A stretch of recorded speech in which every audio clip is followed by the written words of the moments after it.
मैं जब आज उतर रहा था हवाई जहाज से और जैसे ही बादलों के नीचे आया, दिल्ली ऊपर से धुंध में पूरी तरह घिरी हुई नजर आई।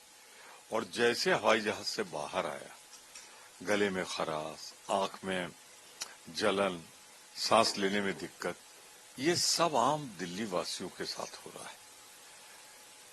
मैं इसके लिए दोषी ही नहीं, अपराधी मानता हूं केंद्र सरकार और प्रदेश सरकारों को। हर बार भाषणबाजी होती है, हर बार दिल्ली के जनता से वायदा होता है, वो होता कुछ नहीं। एक मीटिंग तक नहीं बुलाई प्रदेश या केंद्र सरकार ने, कोई कदम नहीं उठाए। आज यहाँ का जो ये गैस चैम्बर बना है, इसके लिए जिम्मेदार आम आदमी पार्टी की दिल्ली और पंजाब की सरकार है। लाए तो थे कोई लिक्विड की डाल देंगे और उससे खाद बन जाएगी, कहाँ है वो लिक्विड? पराली तो जल रही है।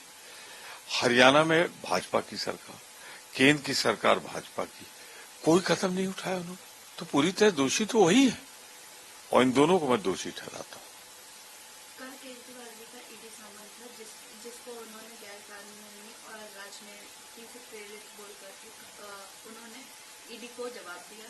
साथ ही वो एमपी सीएम के साथ पंजाब के वो प्रचार के लिए चले गए। इसको 5 राज्यों में चुनाव हो रहे हैं। ईडी सीबीआई की टाइमिंग से मैं समझ में मेरे नहीं आ रही। जब चुनाव, खासतौर से छत्तीसगढ़ और राजस्थान में जिस तरह हमले हो रहे हैं ईडी के, वो ऐसा लगता है जैसे ऊपर बैठ के सर्वोच्च स्तर से इशारा हो कि जाओ बदनाम करो सरकार को, जाओ सरकार को डिस्टर्ब करो। जिस तरह ये हार रहे हैं राजस्थान और छत्तीसगढ़ में बीजेपी, वहां एक प्रहार हो रहा है जैसे, और मैं इसे अनैतिक और गलत टाइमिंग पे दिया गया एक गलत कदम मानता हूं।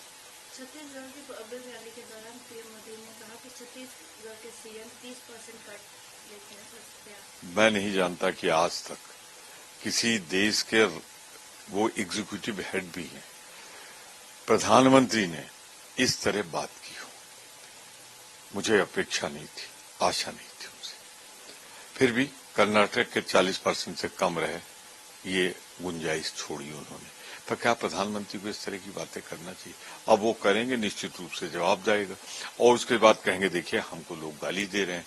ये मोदी जी का बॉलिंग ही ऐसी होती है और वो चुनाव के लिए जिन शब्दों का प्रयोग कर रहे हैं, प्रधानमंत्री जी पद की गरिमा रखिए, मत करिए, वरना जवाब जो आएगा वो उसी भाषा में आएगा तो फिर आपको आपत्तिजनक लगेगा। आप कहेंगे मुझे ये कह दिया। पीएम मोदी ने साथ में ये भी कहा कि कांग्रेस की पॉलिसी हमेशा नेपोटिज्म और करप्शन ही रही है। प्रधानमंत्री जी आप तो न बोलिए, मुझे राफेल याद आ जाता है, मुझे याद आ जाता है आपके यहाँ से जो माइंस अलॉट होती है, याद आ जाते हैं 2 बड़े उद्योगपति। तो भ्रष्टाचार किसी केंद्र सरकार में संरक्षित और पलवित इतना कभी नहीं हुआ मोदी।